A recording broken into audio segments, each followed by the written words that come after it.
You know what keeps me up at night? It's not the stock market. It's not inflation. It's the phone calls I get every single day from folks who worked their entire lives, did everything right, and now they're staring at their Social Security statement, wondering if the numbers they see are even going to be there when they need them.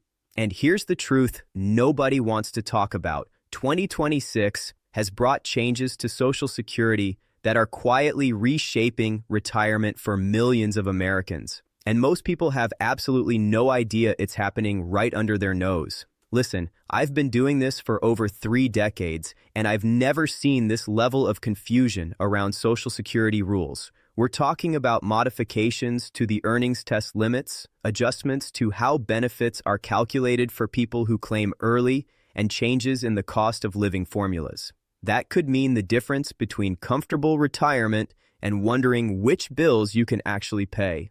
The Social Security Administration isn't sending out warning letters. They're not calling you.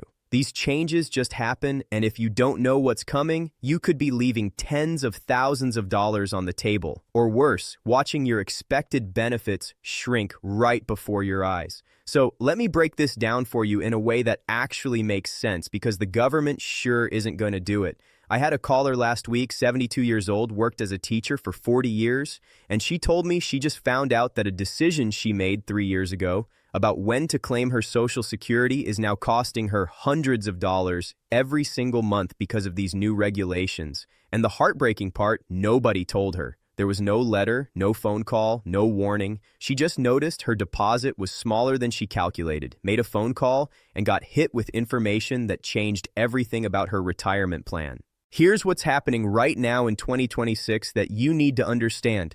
The Social Security system is making what they call adjustments, but let's call it what it really is. They're tightening the rules because the trust fund is projected to hit critical levels by 2033, and they're trying to slow down the bleeding without causing mass panic. I'm not here to sugarcoat this or make it sound better than it is. The reality is that Social Security was designed in 1935 when the average life expectancy was 62 years old. Think about that. They set the retirement age at 65 because most people weren't expected to live long enough to collect for very long. Now we're living into our 80s and 90s, and the math just doesn't work anymore. You've got fewer workers paying in and more retirees taking out, and something's got to give. One of the biggest changes that's affecting people right now is how they're handling the earnings limit for people who claim benefits before their full retirement age. Now, if you're between 62 and your full retirement age, which for most of you watching this is somewhere between 66 and 67 and you're still working, there's always been a limit on how much you can earn before they start reducing your benefits.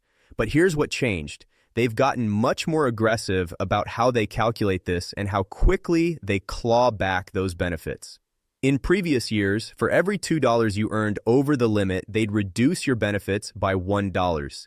The threshold was around $21,000.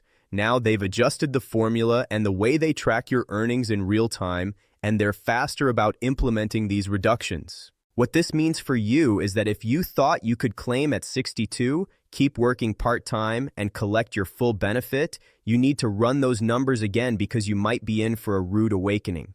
And let me tell you something else that's changed that nobody's talking about. The way they calculate your cost of living adjustments has been modified. Now you might say, Frank, I got my COLA increase this year. What are you talking about? Yes, you got an increase, but the formula they're using to determine what counts as inflation for Social Security purposes has been tweaked.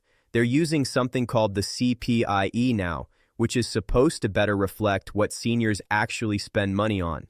But here's the catch. It's weighted differently than the old CPIW, and depending on your spending patterns, you might actually see smaller increases over time. Healthcare costs are going up at about 6 to 8% a year, but your Social Security COLA might only be giving you 2 or 3%. That gap, that's coming straight out of your purchasing power, and it compounds every single year you're in retirement.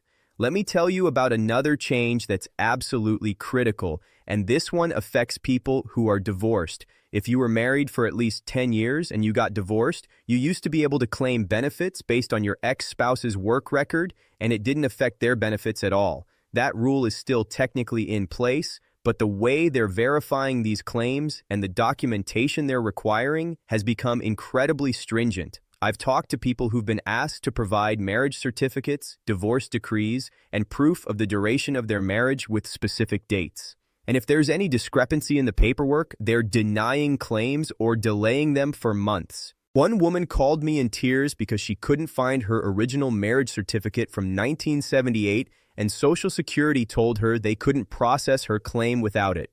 She worked minimum wage jobs her whole life while her ex-husband was a successful engineer, and she was counting on that spousal benefit to make ends meet. This is the reality people are facing, and it's not fair, but it's what's happening.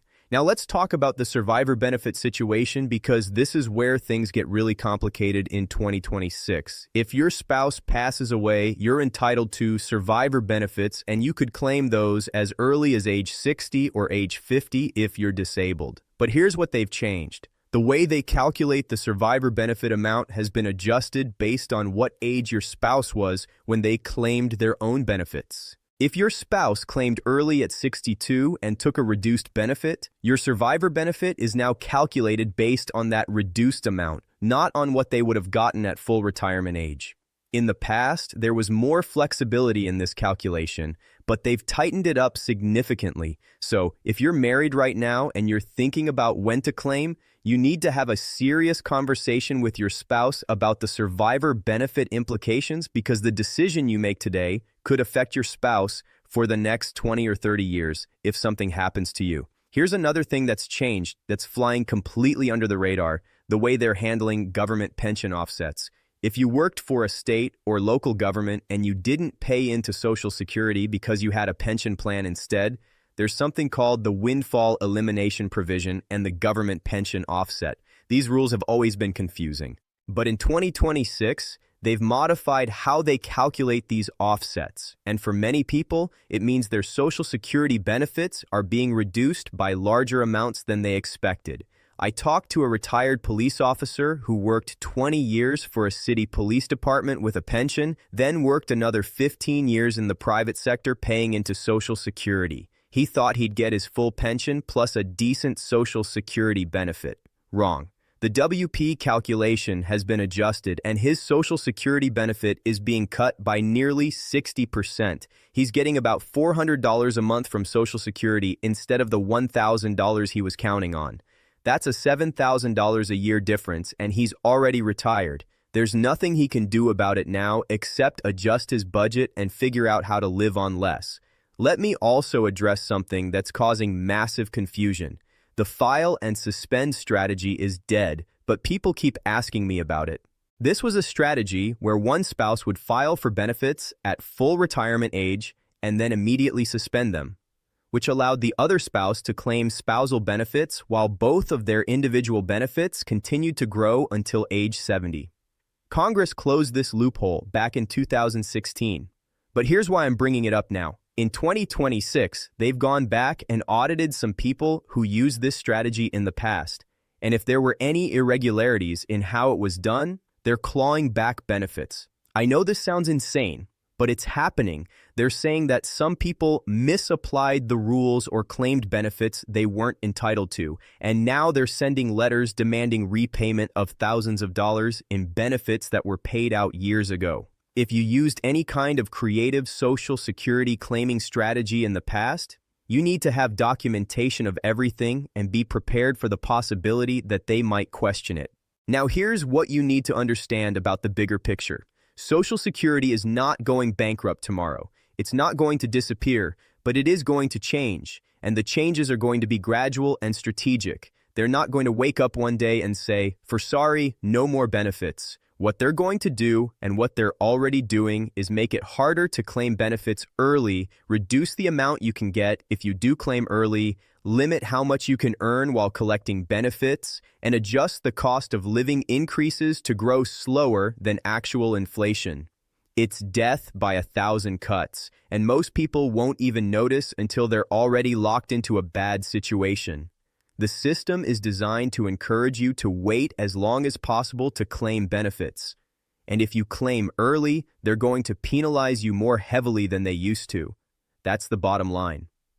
So, What do you do about all this? First, you need to stop thinking about Social Security as your retirement plan. It was never designed to be your only source of income in retirement. It was designed to be a supplement. If you're counting on Social Security to cover all your bills, you're setting yourself up for failure. The average Social Security benefit right now is about $1,800 a month. Can you live on that? Maybe if you have no debt, you own your home outright, and you're extremely frugal. But for most people, that's not enough. You need to have other income sources. A paid-off house, some retirement savings, maybe a part-time job doing something you enjoy. Social Security should be the floor, not the ceiling. Second, you need to run your numbers and understand exactly what you're entitled to and when you should claim.